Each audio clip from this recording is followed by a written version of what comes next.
COVID-19 has taken a tremendous toll on the world's economy as businesses large and small struggle with government-ordered closings and stay-at-home orders. That economic pain is also being felt in government coffers. This week, the city of Duluth announced major budget cuts and laid off nearly 50 full-time staff and another 45 seasonal or temporary employees. Almanac North producer Greg Grell talked with Mayor Emily Larson about the devastating effects of the pandemic. It is impacting every aspect of what we do. A very large portion of our municipal budget relies on sales tax and property tax. And then, lots of other permitting and other aspects of the budget. So we have been monitoring this very closely. Everything that is happening now, we have been tracking, we have been expecting, we have been forecasting, and we do think that the cost to the city of Duluth could be very close to $25 million, which is a lot. That is, $93 million is our overall general fund budget, so that kind of gives you a context. $25 million is devastating. And if that's the case, and I say if because at this point, we are not receiving any support from the federal government to fill in that budget gap. We are getting support from the state and federal government to pay for COVID-related purchases or things that we need. But in terms of actual budget gaps, we're not getting support for that. So it is very likely we will be solving that on our own as a city, and we will make the decisions we need to do that. Now, is it even possible to save that much money in a year? 25 million seems like an awful big hill to climb. Oh, it's a huge mountain to climb. So we have the pairing of this, global pandemic, which is really the largest health crisis we've had since the 1918 flu and the largest economic crisis we've had since the Great Depression. So the pairing of it is very complex and it hits right in the gut in the core. The series of decisions we're making now around staffing, around programs, around investments is really intended to, stop the bleeding as much as we possibly can. And then also position us to have a path out of this, because we do think that the budget impact will be not just for this year, but some of what we rely on comes in only a few times a year. Property tax comes in twice a year. So we know that some of that impact will also be next year. We know that sales tax for now has really dropped. And we do know it will climb back up. We do know that people will return to Duluth when it's time to just remember who they are and to vacation and have that day trip and something affordable that's close to home. So I have a lot of confidence in that. But I can't bank and plan and staff just on a gut. I need to go with the numbers that are in front of us. So talk about some of the cuts that you announced on Monday, golf courses, lifeguards, things like that, some of the specific things that are going to happen. Yeah, on Monday we made a series of announcements. Some of them are really exciting. We still have a streets program. It will be very robust. We are going to cover way more mileage than we have I don't remember when we've gotten to 16 miles. That is because we started collecting sales tax at the end of last year. October 1st is when our dedicated sales tax started coming in, and it's because we have dedicated and set aside money only for streets that can only be used for streets.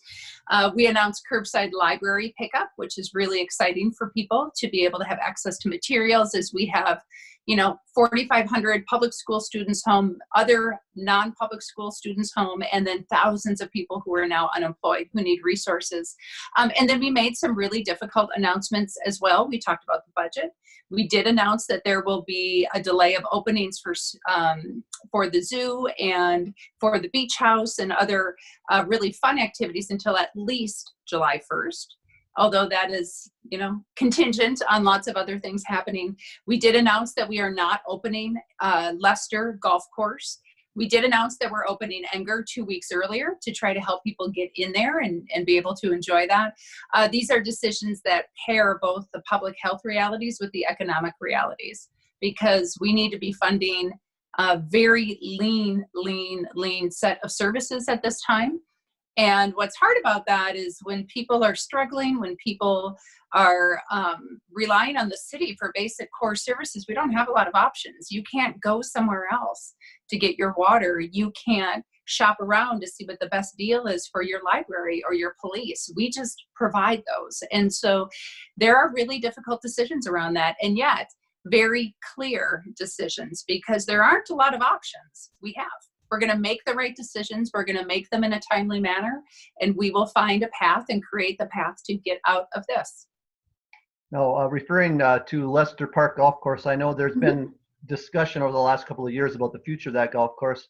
Some folks that use Lester Park are concerned that this is the first step towards permanent closure. Can you just react to that statement?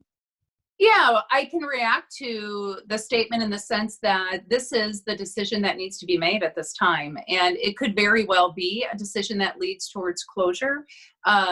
But the intent is not to fast track anything. The intent is to be very clear, to lead with the information that we have, and to also be very honest and transparent with people what our issues and challenges are. So I think it's a very, clear way to provide that information to the public.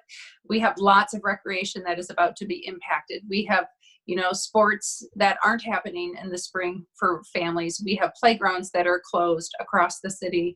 We have, tennis nets down. So it's like we're all going to have to sacrifice as a part of this. Now, we're recording this interview on Wednesday afternoon, and later today, DEDA is going to be considering an emergency support plan for small businesses. Can you talk a little bit about that and how that plan would work?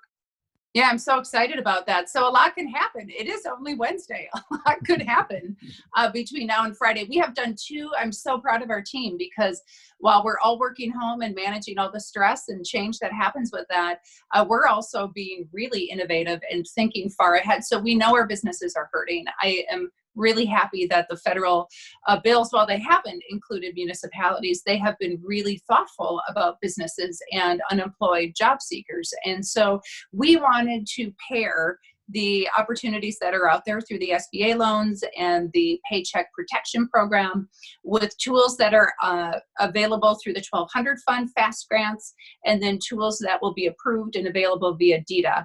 They're very intentional. They are meant to not duplicate what the government's already doing. We wanted to provide supplemental and easy kind of last money in and first money in, which is, I think, what the city can sometimes do really, really well. We do not need to meet the same metrics that shareholders do and bigger corporations have to for those investments. So I do know that we announced the FAST grant program on Monday.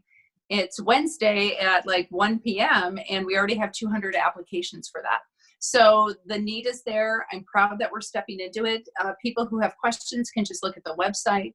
It's really important to me. I truly understand that COVID is impacting your business, your life, your family, your worries, your anxiety, your health, all of it. And so we are doing everything we can to be that strong and supportive partner that businesses need to rely on right now.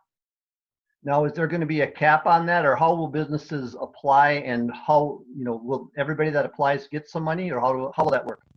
We will not be able to do everything. That's very clear. That's one of the things that pandemics make clear, is that they have their own path, and we don't have a way to control all of that. I know, based on the need that we're seeing, we will not be able to help everybody. That's going to be really difficult, because people pour their entire life and their whole story into owning a business. But people can find all of that information. Really, the best place to go, our website is awesome right now. I just went in and looked at it. It's very clear. All of our announcements, whether it's about the cleanup on Saturday, whether it's about unemployment insurance, the FAST grants, what's happening with DEDA, Rebuild, Duluth, it's all really right on that front page. Well, Mayor Emily Larson, City of Duluth, thanks very much for your time today. Thank you so much. Hang in there and be well.